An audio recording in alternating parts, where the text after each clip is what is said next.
If you're right, the whole world's gonna win in on this.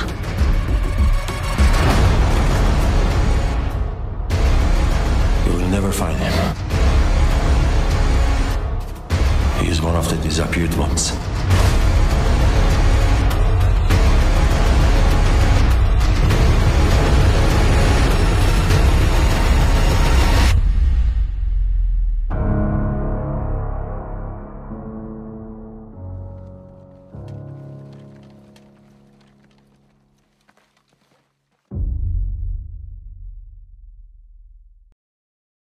One of the most anticipated films of the year, Zero Dark 30 was nominated for Best Picture before it was even released nationwide. Now, when I first saw the trailer for this, I thought it was going to be awful. I mean, it was just an obvious cash-in on the death of Osama bin Laden, trying to get in on that wave of patriotism I guess we experienced when we killed him. Then I heard that it was from the same writer and director as The Hurt Locker, and I became pretty neutral. Then I saw The Hurt Locker and got excited. So, is Zero Dark 30 as engaging as I would have hoped? Pretty much. Now, ignoring 9/11 was not an option for this film, but I was surprised at just how well they handled it. Instead of showing footage of the attack, or even worse, trying to recreate it, instead they just played 911 phone calls placed from the towers during the attack with nothing on screen. It was amazingly effective. I was really young in 2001, and I mean, you always hear over 3,000 people died, but the human mind can't actually grasp that number. However, listening to dozens of people's calls, overlapping each other with just a black screen in the dark theater, hearing these people come to the realization that they're about to die is just, yeah. That was the only way to start the film, because not only did it remind us of the horrors done against us, but it put us in our heroes' shoes in their desire to bring these people down. Then we get to the worst part of the film, which is just at the beginning, and it's just the torture scenes. Now, they didn't really do anything for me. They're not nearly as harsh as some people made them out to be, though they are very brutal. And though I was on edge the entire time, that was just because I was always expecting a bone break, which I'm terrible at handling. They weren't pleasant to watch, but not in the way I think they wanted. I just didn't feel like it was put together very well. The second portion of the film, which is the majority of the movie, is much better, and it focuses on the actual search for Osama bin Laden. The character is trying to gather enough intelligence to find out where he went. About a decade passes where there are no real leads, and all the while, more and more terrorist attacks are happening around the world. So it moves past just justice or revenge, and the characters have to realize that they are failing and innocent people are paying the price. We really feel that weight on the character's shoulders, a weight that I strangely had not considered. The final 20 or so minutes of the film are easily the best, and they follow the actual assault on bin Laden's compound, which results in his death, which, by the way, is done very tastefully. Honestly, this is some of the best filmmaking I've ever seen. It's just masterfully crafted. The atmosphere is incredibly suspense, the action is realistic, it's not glorified at all, and there's just a brilliant use of unconventional timing, which just makes the entire thing feel insanely realistic, even more so than the rest of the film. It sounds cliche, but I really did feel like I was with the troops in Pakistan.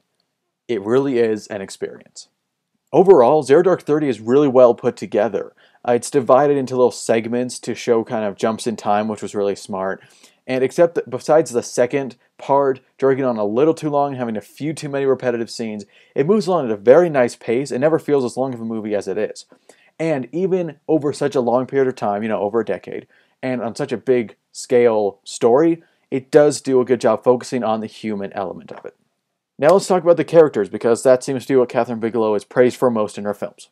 The first character you come across is Dan, a CIA interrogator, and he's okay. I mean, he especially is really fascinating in how he reacts to his job, which always involves torture. How he's just super intense when he's in there, then he steps out and he's totally laid back, smoking a cigarette. It's just a really weird dichotomy. So solid performance from Jason Clarke for sure. However, his dialogue is pretty bad at spots. He says bro a lot, which never felt natural, and some of his intimidating lines during interrogations were laughable. Can I be honest with you?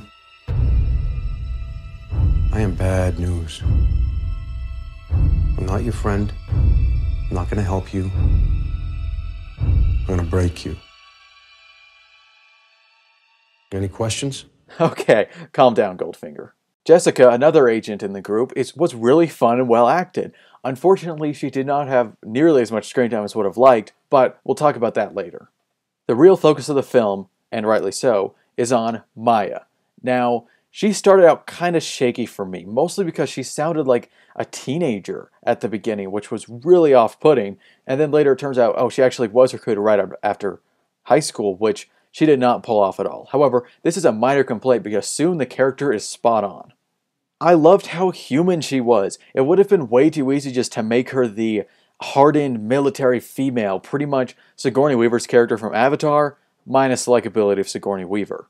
And while she is absolutely single-minded in her dedication, this is backed up because we've seen her try to catch the same guy for over a decade.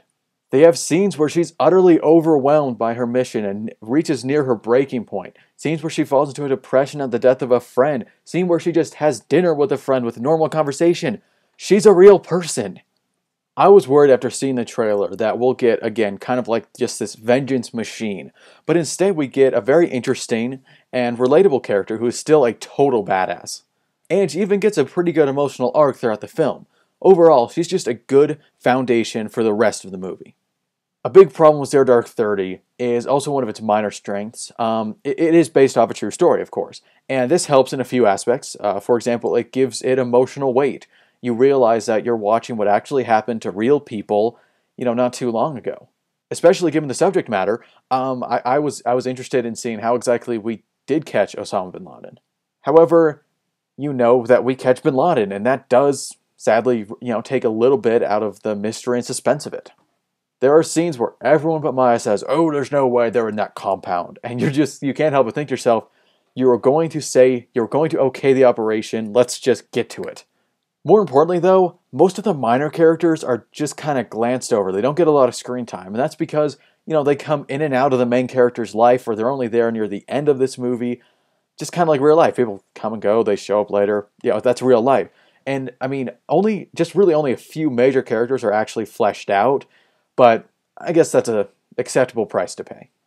Before I get to my final verdict, I have to address the ridiculous controversy surrounding the film. Some of it is based off some factual inaccuracies, and let me just state, for the record right now, I do not care. I will most likely never care. Unless a film is a documentary, it has no responsibility to tell exactly what happened in real life. Its only job is to tell a good story. However, the vast majority of things did happen in the film as they did in real life. So, the IMDb reviewer, who gave Zero Dark 30 a low rating and talked about how unbelievable and forced a scene was where a car is brought into a military base and it explodes by a suicide bomber, that happened. I'm sorry if nearly a dozen people losing their lives is too contrived for you. But mostly, the controversy surrounds the torture scenes. Everyone's saying, oh, it's pro-torture because it shows the heroes using it and succeeding because of it. Now, even if bin Laden wasn't found with any help from torture, that's not the point. The point is, at some point, we tortured someone and we stopped a terrorist attack. At some point, what happened in the film happened in real life. Even if it wasn't this specific case. Let's just go through this again. We tortured, it succeeded. Sorry, deal with it. Kathryn Bigelow has stated multiple times that depiction is not endorsement, and this is just a simple truth. No film could ever have a villain in any way in it if everyone was, supporting what they showed on screen. Now, the morality of torture is a good subject for debate. I'm not trying to say anything about that, but what I'm saying is, you are not mad at the movie. You're mad at the US for torturing. Don't take your anger out on a movie about this.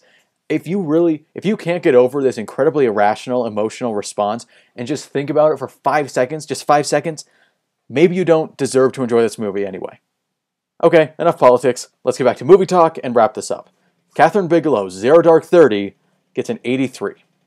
This is a great film that succeeds in engaging the audience in a story that we already know the ending of, which is no easy feat. And it's also just a good example of good storytelling and good filmmaking pretty much throughout the entire film. Now, the Academy Awards are approaching rapidly, and I could not be more excited. And Zero Dark 30 is obviously going to be the winner. I mean, there's just not another critically acclaimed, war-related drama from a new upcoming highly praised director.